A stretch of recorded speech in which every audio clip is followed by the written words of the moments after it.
참고 또 참아도 폭발하는 재화. 어떻게 다스려야 할까요? 2025년 9월 3일 오세아니아 순회 강연 퍼스. 안녕하세요. 오늘은 오세아니아 순회 강연 중 5번째 순서로 퍼스에서 한국 교민들을 위한 증문직설 강연을 하는 날입니다. 스님은 새벽 수행과 명상을 마친 후 이번 오세아니아 강연을 총괄한 해외 지부장 정은지님과 호주 유럽 지회장 최영희님에게 스님의 책을 선물했습니다. 오늘 퍼스에서 강연을 마치면 인도네시아 자카르타로 이동해 이틀간 강연이 예정되어 있었습니다. 그런데 최근 인도네시아의 정치적인 갈등으로 시위와 폭력 사태가 벌어지면서 현지에서 공공집회를 자제해달라는 요청이 들어왔습니다. 이에 따라 인도네시아 방문 일정은 전면 취소되었습니다. 그 때문에 정은지 지부장이 퍼스에서 한국으로 돌아가는 비행기표를 급히 다시 예약해 주었습니다. 수고 많았어요. 아침 식사를 하고 새벽 6시 20분에 숙소를 나와 멜버른 공항으로 향했습니다. 7시 30분에 공항에 도착하여 배웅을 나온 회원들과 작별 인사를 나눈 후 탑승구로 향했습니다. 탑승구 앞에서 대기하며 업무를 보다가 9시 5분에 멜버른 공항을 출발했습니다. 약 5시간을 비행하여 현지 시각으로 12시에 호주 퍼스 공항에 도착했습니다. 수화물을 찾고 공항 밖으로 나오니 퍼스 정토회 회원들이 마중을 나와 스님을 환영해 주었습니다. 퍼스에 오신 것을 환영합니다. 반갑게 인사를 나누고 기념사진을 찍은 후 곧바로 숙소로 향했습니다. 스님의 빠듯한 여정을 고려하여 강연준비팀에서 강연장 근처에 스님이 머물 숙소를 마련해 주었습니다. 공항에서 차를 타고 20분을 이동하여 12시 30분에 숙소에 도착했습니다. 강연을 준비하기 위해 모여있던 퍼스 정토회 회원들이 삼배로 인사를 드렸습니다. 점심 식사를 한 후 오후에는 한국과 연락하며 업무를 처리하고 휴식을 했습니다. 오후 5시 30분이 되어 저녁 식사를 하고 강연장으로 향했습니다. 오늘 강연은 호주 퍼스에 위치한 커틴대학교 내 강의실에서 열렸습니다. 커틴대학교는 서호주를 대표하는 주요 종합대학으로 다양한 학문 분야와 국제적 연구 활동이 이루어지는 교육의 중심지입니다. 커틴대학교에 강연장되어 신청을 할 때 담당자가 법륜 스님에 대해 궁금해해서 스님에 대한 안내 자료를 보내주었더니 스님의 활동에 큰 감동을 받았다며 무료로 강연장을 대여해 주었습니다. 스님이 강연장에 도착하자 곳곳에서 봉사자들이 청중들을 반갑게 맞이하고 있었습니다. 강연을 마치고 스님이 곧바로 공항으로 이동해야 해서 책 사인회를 강연 전에 미리 했습니다. 많은 분들이 길게 줄을 서서 스님의 사인을 받고 스님에게 감사 인사를 했습니다. 스님을 소개하는 영상이 끝나고 저녁 7시 정각에 스님이 무대 위로 걸어 나왔습니다. 큰 박수와 환호가 터져 나왔습니다. 240여 명이 자리한 가운데 스님이 현재 대한민국의 국내외 정세에 대해 이야기하며 강연을 시작했습니다. 지난 12월 계엄 사태로 한국은 큰 정치적 어려움을 겪었습니다. 해외에 계신 여러분도 우려가 컸으리라 생각합니다. 다행히 우여곡절 끝에 새로운 정부가 들어서면서 전국은 어느 정도 안정을 되찾았습니다. 남북 대립과 국제 정세 속에서 대한민국의 과제. 민주주의 국가에서 쿠데타가 발생했다는 사실은 한국 민주주의가 아직 충분히 뿌리 내리지 못했다는 반증이기도 합니다. 남북이 분단된 채 대치하고 있다 보니 다른 나라에서는 상상하기 어려운 일이 우리나라에서는 갑작스럽게 벌어질 수 있습니다. 그럼에도 몇 시간 만에 계엄이 해제된 것은 역설적으로 민주주의가 그만큼 뿌리를 내리고 있음을 보여줍니다. 이것처럼 한국 민주주의는 불안정성과 성숙함이라는 양면성을 동시에 안고 있다고 할 수 있습니다. 무엇보다 해외에서 보내주신 성원과 걱정 덕분에 비록 수습이 되는데 6개월이나 걸리긴 했지만 큰 난관을 잘 넘길 수 있었습니다. 이번 일을 통해 우리는 남북 대립이 단순한 국제 문제가 아니라 대한민국 민주주의 발전에도 중대한 장애가 되고 있음을 다시금 자각해야 합니다. 또 하나의 위기는 미국의 관세 폭탄이었습니다.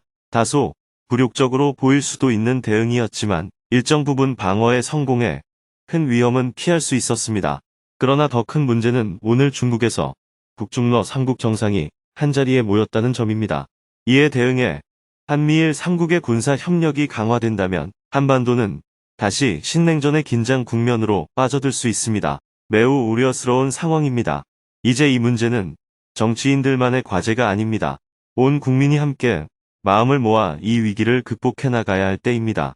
이어서 사전에 질문을 신청한 분들부터 스님과 대화를 나누었습니다. 강연의 후반부에는 즉석에서 3명이 추가로 질문하고 스님과 대화를 나누었습니다.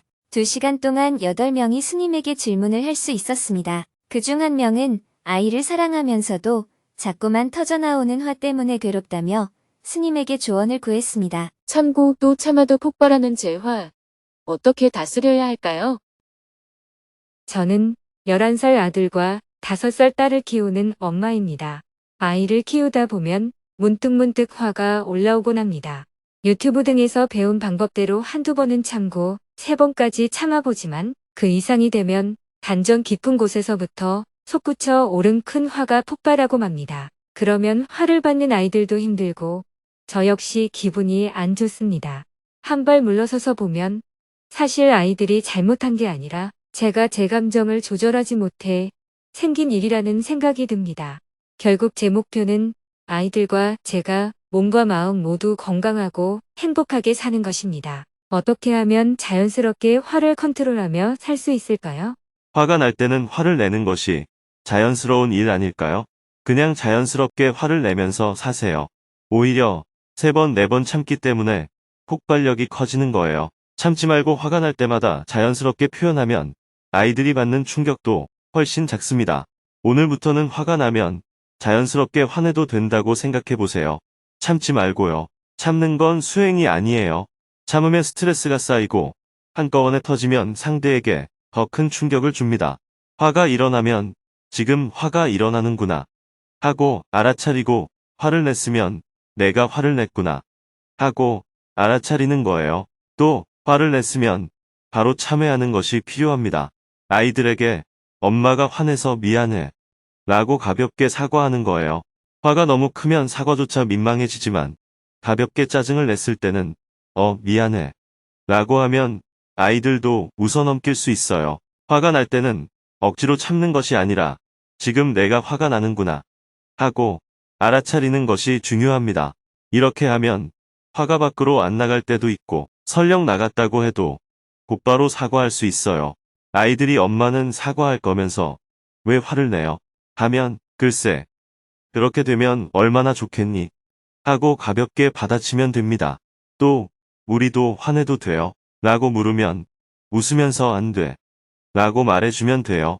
엄마는 어릴 때 화를 안 냈는데도 어른이 되니까 자꾸 화가 나. 그러니 너희들이 어릴 때부터 화를 내게 되면 커서는 더 심해지기 때문에 안 돼. 이렇게 농담처럼 설명해도 됩니다. 반대로 아이들이 화를 내서 엄마가 왜 화를 내니? 하고 물었을 때 아이들이 엄마도 내잖아요. 라고 대답할 수도 있습니다. 그럴 때는 맞아, 미안해. 라고 바로 인정하면 됩니다. 화를 내고 나서 꽁하게 있으면 사람들에게 상처가 되지만 화를 낸 뒤라도 유머를 섞어 엄마가 성질이 더러워서 그래. 라고 웃어넘기면 상처가 줄어듭니다. 그냥 너희 엄마가 성질이 좀 더러워서 그래. 미안해. 이렇게 웃으면서 말하면 충분합니다. 화를 안 내는 것보단 못하지만 화를 낸 상황에서도 상처를 최소화할 수 있는 방법이에요. 참는 건 오히려 화를 키우기 때문에 도움이 되지 않습니다. 물론 남에게는 참는 것이 필요할 때도 있어요. 직장이나 모임에서 화가 날 때는 그 순간만 피하면 됩니다. 그러나 가족과는 늘 함께 있으니 잠시 참는다고 해결되지 않아요. 다음에 또 터질 수밖에 없거든요. 그러니 스스로 컨트롤하려고 하지 마세요. 컨트롤한다는 건 곧 참는다는 뜻이에요. 참지 말고 화가 나네 하고 알아차리세요. 나도 모르게 화를 내버렸다면 아이고 화내서 미안해 하고 바로 사과하면 됩니다. 먼저 이렇게 연습해 보세요. 네. 잘 알겠습니다. 그런데 아이들 앞에서 성질을 내면 아이들도 질문자를 닮아 성질이 비슷해집니다. 그래도 괜찮아요. 질문자도 이렇게 살아왔듯이 아이들도 잘 살아갈 거예요. 그 아이들도 언젠가는 아이를 낳아 또 화를 내며 키우겠죠. 그것이 우리 인류의 문명이에요.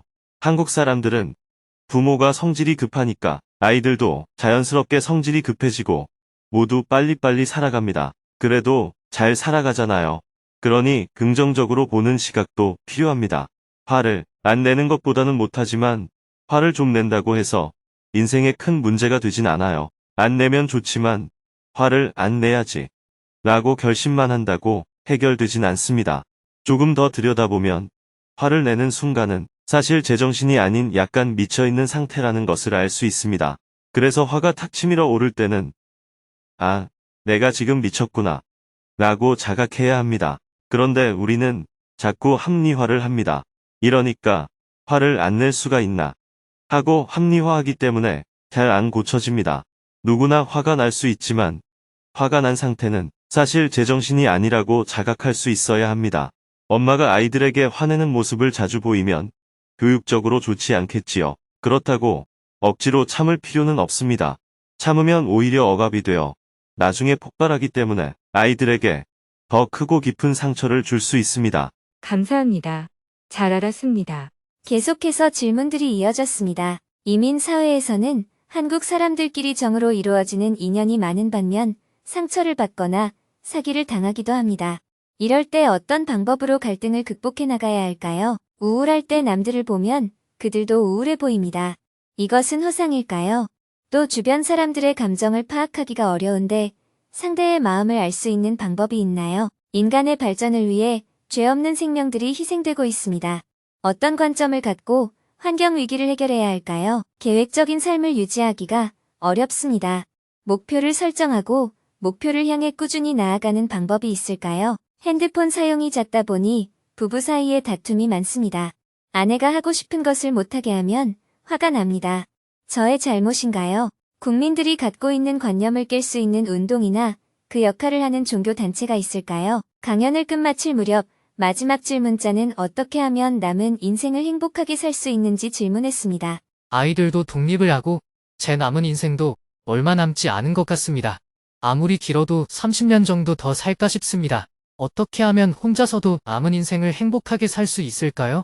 질문자가 먼저 갈지, 여기 있는 젊은 사람들이 먼저 갈지 그건 아무도 몰라요. 그러니 죽음을 준비해야 한다. 어떻게 하면 행복할까? 이런 고민을 할 필요가 없습니다. 그냥 오늘 행복하면 돼요.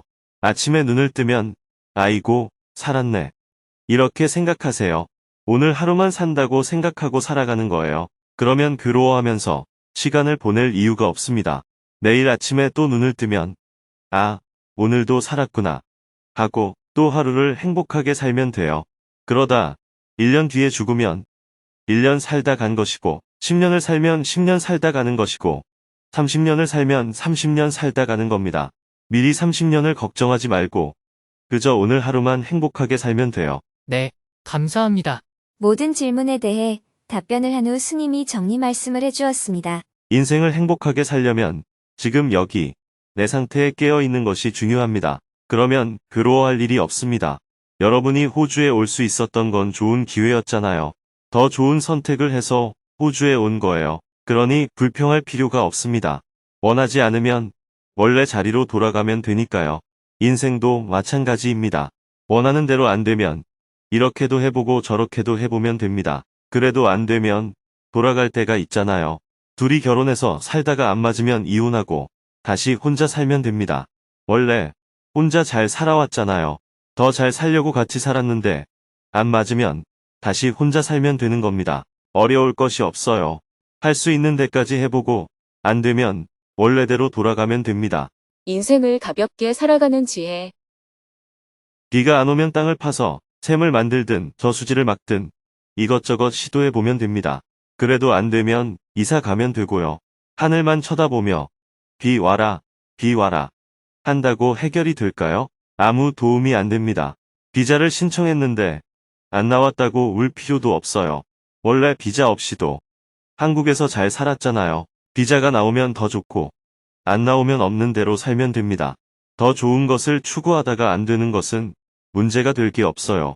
왜냐하면 그것은 반드시 해야 되는 일이 아니기 때문입니다. 저는 꼭 필요한 일은 돕지만 안 해도 되는 일에는 굳이 나서지 않습니다. 사람이 살려면 밥은 먹어야 하니까 굶는 사람은 누구든 돕습니다. 옷도 입고 물도 마셔야 하니까 그런 기본적인 건 어느 지역 사람이든 다 지원합니다. 하지만 그 밖의 일들은 해도 그만 안 해도 그만이에요. 되면 좋고 안 되면 말고요. 그러니 여러분도 먹고 입고 자는데 문제가 없다면 걱정할 필요가 없습니다. 그렇다고 아무것도 하지 말라는 것이 아니라 최선을 다해보고 안 되면 그만이라는 거예요. 안 되면 또 어때요? 결혼도 아무리 하려고 했어도 안 될 수 있습니다. 그래도 법륜 스님과 똑같잖아요. 저도 혼자서 잘 사는데 여러분이 못 살 이유가 어디 있겠어요. 그러니 관점을 조금 바꿔보세요. 인생을 가볍게 살아야 합니다. 연애도 마찬가지예요. 내가 아무리 좋아해도 상대가 싫다면 그만이에요. 내가 좋아한다는 건 중요하지 않아요. 상대가 싫다면 안녕히 계세요. 하고 돌아서야 합니다. 그런데 여러분은 자꾸 끈적끈적하게 매달려요. 내가 널 좋아하는데 어떻게 그럴 수가 있어? 하지만 그런 생각은 아무 의미가 없습니다. 상대도 나름대로 자기 결정권이 있는 거예요. 토끼도 다람쥐도 사는데 내가 못 살 이유가 있을까요? 관점을 제대로 잡으면 인생이 훨씬 쉬워집니다. 토끼도 살고 다람쥐도 사는데 사람이 못 살 이유가 있을까요? 내가 토끼나 다람쥐보다 못하다고 생각하는 사람은 없잖아요. 힘들다고 느껴질 때는 숲에 가서 다람쥐를 한번 보세요. 저들도 사는데 내가 못 살 이유가 뭐가 있어? 이렇게 가볍게 생각하면 됩니다. 오늘 젊은 청년들이 많이 참석했는데 이것저것 시도해보세요. 되고 안 되고는 크게 중요하지 않습니다. 30년쯤 지나 돌아보면 그때 호주 가서 참 잘 놀았다 하는 정도로만 기억에 남을 겁니다. 목숨 걸 일은 하나도 없어요. 지나고 보면 다 별일 아닙니다. 그러니 인생을 가볍게 살아가면 좋겠습니다. 대화를 마치고 나니 밤 9시가 훌쩍 넘었습니다. 강연을 마치고 나서도 잠시 책 사인회를 했습니다. 청중들은 길게 줄을 서서 스님의 사인을 받았습니다. 책 사인회가 끝나자 2017년 9월 퍼스에서 스님이 처음 강연했을 때 성당을 빌려주신 디미트리 신부님이 찾아와 인사를 했습니다. 스님, 저도 이제 은퇴했습니다. JTS에서 해외 지원 사업을 진행하는데 사람이 필요하면 언제든 말씀만 하세요. 제가 언제든 가겠습니다. 네, 그렇게 하겠습니다. 고마워요. 스님은 신부님에게 책을 사인해서 선물하고 함께 사진을 찍었습니다. 강연을 준비한 봉사자들과도 기념사진을 찍었습니다. 퍼스정토의 파이팅! 봉사자들의 구호에 이어서 스님이 한 번 더 외쳤습니다. 신부님 파이팅. 모두가 웃는 가운데 스님은 봉사자들에게 감사의 마음을 전했습니다. 특히 강연을 총괄해준 분과 숙소를 마련해준 분에게는 감사의 마음을 담아 스님의 책을 선물했습니다. 오늘로써 오세아니아 5개 도시 순회 강연을 무사히 마쳤습니다. 봉사자들과 짧게 인사를 나눈 뒤 스님은 곧바로 공항으로 향했습니다. 퍼스 공항에 도착해서는 배웅 나온 정토 회원들과 작별 인사를 나누었습니다. 인도네시아 자카르타 강연이 취소된 것은 아쉬웠지만 다음을 기약하며 스님은 밤 12시 10분 한국행 비행기에 몸을 실었습니다. 내일은 7시간 45분을 비행하여 아침 8시에 홍콩 공항에 도착합니다. 오전 내내 홍콩 공항에서 대기한 후 오후 2시 25분에 다시 비행기를 타고 이동하여 저녁 7시 5분에 인천공항에 도착할 예정입니다.